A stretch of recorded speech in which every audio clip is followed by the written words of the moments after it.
હાલો friend, જે લોકો જે કોઈ કંપનીમાં કામ કરતા હોય અને જે લોકોનું પીએફ કપાતું હોય અને એને યુએન નંબર અમુકની પાસે હોય ને અમુક પાસે ન હોય, અને જો એ લોકોને યુએન નંબર ક્યાંથી મેળવવો અને યુએન નંબર એક્ટિવેટ કેમ કરવો તેના માટે હું વિડીયો લઈને આવ્યો છું. તો વિડીયો જોતા રહેવાનો છે અને ચેનલ લાઈક કરતી રહેવાની છે. અને કેવી રીતનો યુએન નંબર એક્ટિવેટ કરવો અને એક્ટિવેટ વગરનું કાંઈ પણ થતું નથી, કારણ કે કાંઈ મેસેજ આવતો નથી, કાંઈ જોઈ શકતા નથી. તો આગળ જોતા રહીજો. હાલો ફ્રેન્ડ, યુએન નંબર એક્ટિવ કરવા માટે સૌપ્રથમ તમારે કોઈ બી બ્રાઉઝર ઓપન કરી લેવાનું છે અને ગૂગલને ઓપન કરી લેવાનું છે.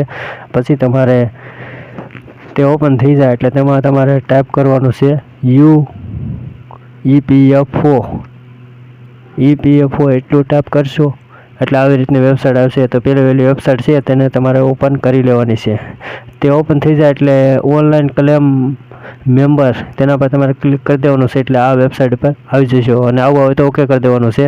પછી તમારે દોસ્તો શું કરવાનું છે, જો એક્ટિવ યુએન નંબર છે તેના પર ક્લિક કરી દેવાનું છે અને પછી તમારે યુએન નંબર નાખી દેવાનો છે. યુએન નંબર ટાઈપ કરી દેવાનો છે આ બોક્સમાં. યુએન નંબર ટાઈપ થઈ જાય પછી તમારે આધાર નંબર ટાઈપ કરી દેવાનો છે. પછી તમારે તમારું નામ ટાઈપ કરી દેવાનું છે દોસ્તો, અને પછી ડેટ ઓફ બર્થડે ટાઈપ કરી દેવાની છે. ડેટ ઓફ બર્થડે સિલેક્ટ કરી દેવાની છે. ડેટ ઓફ બર્થડે સિલેક્ટ કરી અને પછી તમારો મોબાઈલ નંબર ટાઈપ કરી દેવાનો છે અને પછી કેપ્ચા કોડ છે તે નીચે ટાઈપ કરી દેવાના છે. પછી આ કેપ્ચા કોડ ટાઈપ થઈ જાય પછી તમારે જે પહેલી એબીસીડીમાં હોય તે, બીજીમાં હોય તો બીજી, અને નંબર તો નંબર તે ટાઈપ કરી દેવાનું છે. જેમ છે ઉપર તેમ નીચે ટાઈપ કરી દેવાનું છે. હું અત્યારે ટાઈપ કરી દઉં. પછી તમારે અહીંયા જે ચેક મારશે તેના પર ક્લિક